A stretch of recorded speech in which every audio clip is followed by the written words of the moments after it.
حق یہ نہیں کہ جو جناب ایک ہتھکڑی دیکھ کر بدل جائے. ہاں آزادی کی جنگ یہ نہیں کہ 4 شرط دیکھ کر بدل جائے. امام احمد بن حنبل, کون نہیں جانتا احمد بن حنبل کا نام؟ امام احمد بن حنبل کے ساتھ جن لوگوں نے تاریخ کا آغاز شروع کیا خلیفہ کے خلاف, اس نے کہا قرآن مخلوق ہے, آپ نے کہا صفت قدیم ہے. جب آپ نے جناب اس تاریخ کا آغاز شروع کیا تو تقریباً کہتے ہیں 1.5 لاکھ نوا احمد بن حنبل کے ساتھ تھے.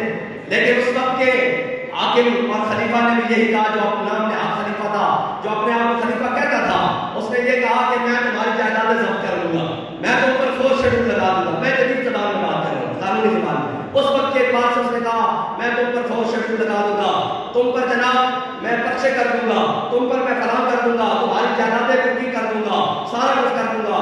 کہتے ہیں کہ احمد بن حنبل پھر اکیلے رہ گئے, 4 رہ گئے, 4 میں سے 2 شہید ہو گئے, پھر احمد بن حنبل رہ گئے. ایک نے لکھ کر دے دیا کہ جناب رخصت کی حدیث آ گئی کہ مشکل وقت آ گیا ہے, اب نہیں ہم کھڑے ہو سکتے. لیکن آپ آج دیکھ لیں ان جنہوں نے رخصت کا راستہ اختیار کیا ان ساروں کا تاریخ نام نہیں جانتی, تاریخ ایک بندے کا نام جانتی ہے جسے احمد بن حنبل کہتے ہیں. حق کی ایک اپنی پاور ہے, اور یہ نہیں کہ حق کے لیے مشکلات نہیں آتی.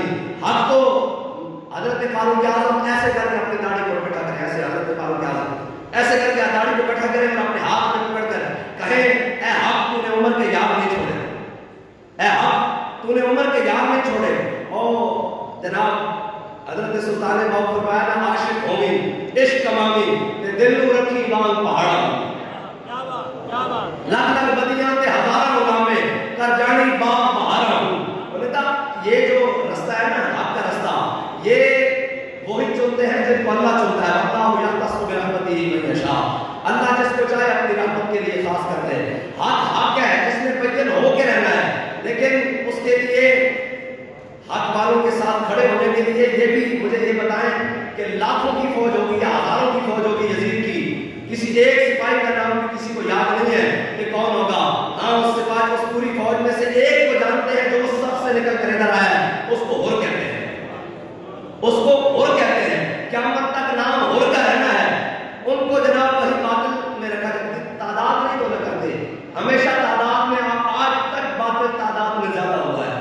بدر سے لے کر آج تک باطل تعداد میں زیادہ ہوا ہے. حق والے ہوتے تھوڑے ہیں, لیکن جتنے ہوتے ہیں ستھرے ہوتے ہیں, جتنے ہوتے ہیں یہ ستھرے ہوتے ہیں. ان کی خاصیت یہ ہے. بہرحال امام احمد بن حنبل یہ لوگ سمجھتے ہیں کہ یہ فسانوی باتیں ہیں, یہ ساری چیزیں باتیں ہیں.